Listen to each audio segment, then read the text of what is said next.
Hi, today I'd like to do a video on a thrift store find I found a couple days ago.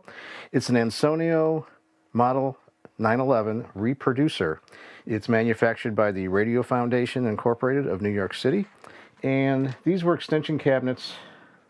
Well, I would call it an extension cabinet, but I guess back in the day they were actually your speaker that you would use with your radio. And assuming your radio was a tuner and amplifier, which could have been two units themselves, and this would be the speaker you'd hook up to it. So nowadays we'd think in terms more of just a extension speaker, but back then that would actually be in your speaker.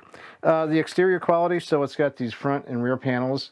The front panel is plywood. It's got routed edges, and I think what they've done, so they've done like it's a really nice kind of a French polish, I guess you'd call it, and then on the edges they routed that and then painted those edges black to hide the laminates.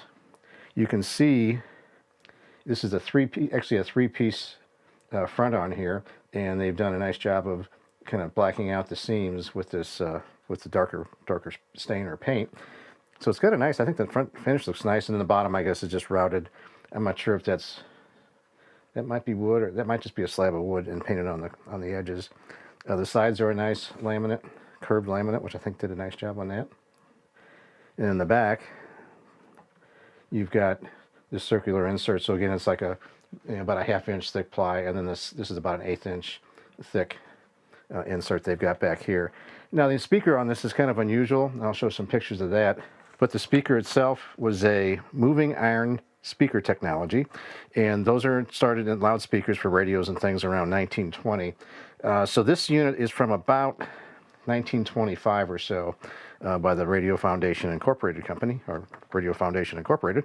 I did get it to get some sound out of it. It's very mid-rangey. It's got a different technology. The impedance is not like you would use on a modern moving coil speaker. It's really a function of frequency, so you don't rate these as like you would a moving coil by today's standards, like a 4/8 or 16 ohm, something like that speaker. So I'm not sure how they would actually rate these. The input was a different method too. So there's another brand out there called Peerless. Seems like there's a lot of those, but again, these are called reproducers. So I guess that was just the term they were using for speakers at the time. So they still use this technology on headsets and phones and things with small speakers. So apparently there's still some advantages of using that. It's got about an 8.5 foot cable on it. Speaker wire, I guess you'd call it. Now the ends of these are kind of different. Let me see if I can get that to focus. But it's a different design plug on here. And so apparently these speakers were polarity sensitive, but we're missing one of the connectors here, and they're really thin little wires. And I didn't see any kind of note as far as what's positive and negative or whatever. So if someone, I'm going to sell this, but if someone wanted to rehook this up, they'd have to obviously replace this connector if they want to go vintage look. The wire's not in too bad a shape. That's probably the weakest part of the link here.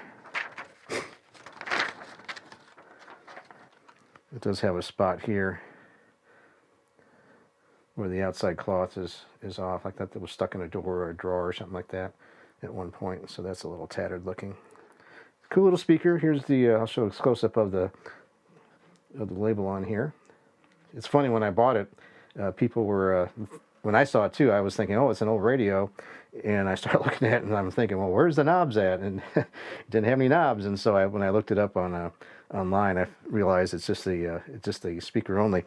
These were kind of pricey for the time, so just this unit alone would have cost about $70, and in 2021 dollars, that's about $1,000. So it wasn't a cheap proposition to go get something like this, but because these were such new technology at the time, I think people, that's what you had to pay. You think about what you pay for current technology today, and it's really not that much different. You're paying, anything new is going to be at least $1,000, whether it's a phone or a high-end computer part, whatever it is, you're going to be pushing over $1,000 easily. So things haven't changed that much. It's just obviously the technology has, but if you wanted the latest and greatest, you had to pay for it.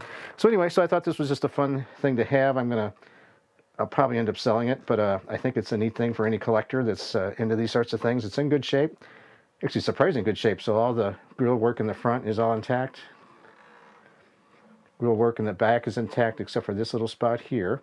And actually I may have caused that when I was taking the back out to see what was inside.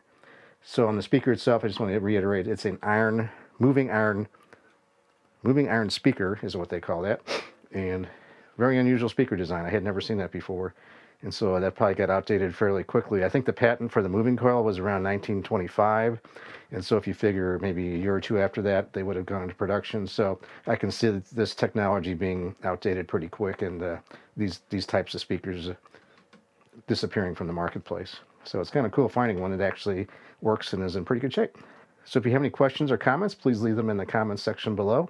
If you like this video, please give me a thumbs up. And if you really like it, please subscribe. So thank you very much for watching.